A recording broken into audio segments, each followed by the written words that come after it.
kita akan duduk keseorangan. Nabi kata, saat berada keseorangan dalam alam yang gelap gelita, dihimpit oleh bumi yang keras, didatangi oleh pelbagai makhluk Allah yang kita tak kenal, saat itu tiada siapa yang boleh membantu kita. Dan saat itu ialah saat yang pasti kita akan lalu. Turun dua malaikat ni, dia tak ada nak baik-baik dengan siapa. Dia turun, dia nak main. Tiba-tiba ada satu surah datang daripada arah kepala orang itu, menghalang malaikat itu. Dia kata jangan. Malaikat ni kata ke tepi. Surah ni kata tidak.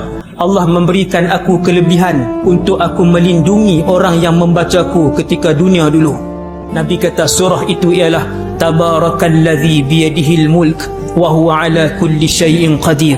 Satu-satunya surah yang boleh mempertahankan tuan dia daripada disentuh oleh malaikat mungkar dan nakir. Baca anak-anak pelajar sekalian. Kita tak tahu bila Allah nak ambil nyawa kita.